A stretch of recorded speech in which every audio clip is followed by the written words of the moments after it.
Hello and welcome to this section of the MATLAB tutor. Here we are going to learn how to join matrices together or join vectors together to form larger matrices. So we're just kind of learning how to build up.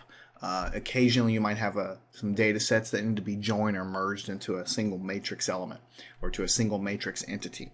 So the easiest way to do that is let me call vector 1. We'll just define it as 4, 5, negative 1, 0. So that's vector 1.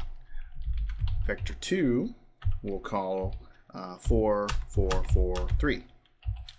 So I have two vectors, vector 1, vector 2. Each one of them has 4 elements, right? 1, 2, 3, and 4.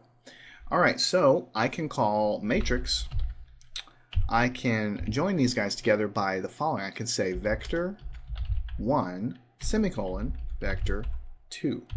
And if you think about it, this makes total sense because vector 1 is defined to be this bracket, with all these elements inside.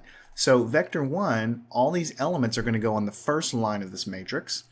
Semicolon means go to the next line. Vector 2 is all of these elements. So literally I've told MATLAB, use the elements from vector 1 for the first row and the elements for vector 2 of the second row. And so we get a matrix that is exactly what we expect. So it's something that you might have occasion to do. Go ahead and clear the screen here. You can continue this whole idea. You can create something. Let's do small matrix 1.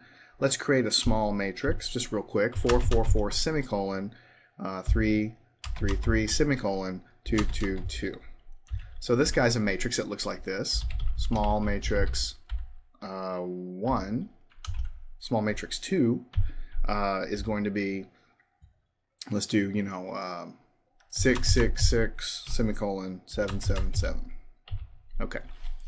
So here we have small matrix 2. So now if we call big matrix, and inside of this guy we put small matrix 1, semicolon, small matrix 2, let's see what happens.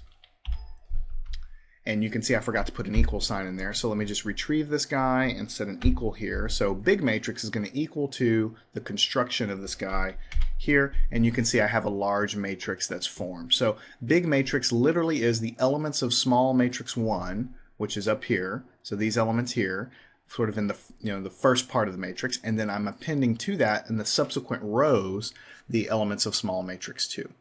Now let me show you one gotcha before we go any further. Let me look at vector 1 and vector 2, and then what did we did a matrix. We put those two guys together and we formed this matrix here. Let me do vector 3. Let me create vector 3, and I'll just do it as 4, 3, 2, like this. So here's vector 3. So now, what do you think is going to happen if I try to add vector 3 in? It is some additional elements into this matrix.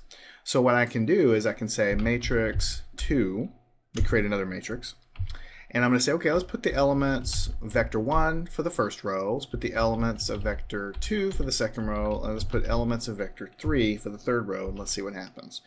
MATLAB does not like that because I'm trying to create a matrix here. I'm saying go ahead and put the elements for vector 1 in the first row. Okay, so we have 4 elements. Elements for vector 2 in the second row, there's the 4 more elements. Elements for vector 3 in the third row. I've only provided 3 elements. MATLAB is not going to pad anything with zeros. It thinks vector 3 is really only 3 elements. So if you try to create a larger matrix with 4 elements for the first row, 4 elements for the second row, and 3 elements for the third row, you can't do it. You have to have the equal number of elements in the column so that what you end up with is a matrix that looks like something. You can't have a matrix with 4 elements, and then 3 elements in the third row. It just isn't possible. So the way to fix that would be to add another element here. You have to have 4 elements. So now vector 3 contains 4 elements, and now if I rerun this command again, vector 1, vector 2, vector 3, each on different rows, then I can create my matrix because you have to have it.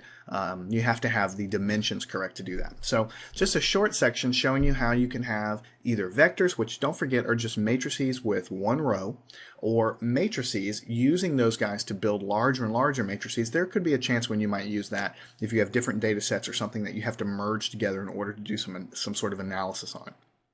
So make sure you understand that. The syntax is really intuitive. Once you understand how MATLAB works, then the syntax behind this is really not a big deal.